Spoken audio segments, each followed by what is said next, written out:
భర్త ఏం చెప్తున్నాడు? తెలియడు మాట్లాడితే. మీరు ప్రశ్నించారా ఎందుకు చనిపోయింది? లోపల వేసి తాళం వేసిండ్రు, ఒరుతుంటే ఏమంటలేరు, అసలు పోనిస్తలేరు, అక్కడ ఏం మాట్లాడతలేడు, ఎంత ఒరినా ఏమంటలేరు, ఆడ లోపల ఉండనిస్తలేరు వాళ్ళు, పోలీసులు బయటకు పంపిస్తారు, ఏం మాట్లాడతలేరు, ఏం లేదు. వాళ్ళ కుటుంబ వాళ్ళు ఏం చెప్తున్నారు అంటే ఏంటి అని ఏం చెప్పట్లేదు. మేము మాట్లాడతామా చెప్పండి. అదే గ్రామానికి చెందిన నేను ఎక్స్ సర్పంచ్, మా ఎంపీటీసీ, మా చెల్లెలు అన్యాయంగా ఆమె భర్త కిరాతకంగా హత్య చేసిండు.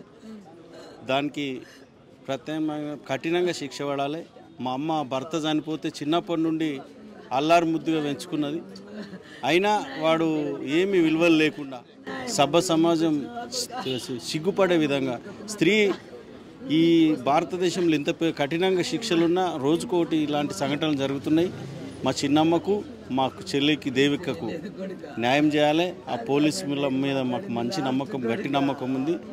వాడిని నడి బజార్లో ఈ శిక్షలకు అన్నిటినీ చేస్తూ సిఐ గారు మరి ఈ చట్టం అంతా కలిసి నడి బజార్లో ఉరి తీసినా తప్పులేదు. అటువంటి దుర్మార్గుని సమాజంలో బతకనిచ్చుడు నేరం. ఇది మా దేవిక ద్వారానన్నా నిర్భయ చట్టం ఏ విధంగా అయితే తీసుకొచ్చారో మా దేవిక మీద కూడా ఆమె పేరు పెట్టి గట్టి నిర్ణయం తీసుకుంటే అట్లా సమాజంకు ఒక మంచి చనిపోయేటప్పుడు కూడా ఒక మంచి వెలిగించిందని ఈ సమాజానికి తెలియాల్సిన అవసరం ఉన్నది మేడం. వారిని కఠినంగా నడి బజార్లో ఉరి తీయాలి. అప్పుడే ఆమె ఆత్మకి శాంతి కలుగుతుంది. ప్రపంచంలో ఏ మూల ఏ క్షణం ఏం జరుగుతుందో వేగంగా తెలుసుకోవడానికి తొలి వెలుగు వాట్సాప్ ఛానల్ని ఫాలో చేయండి.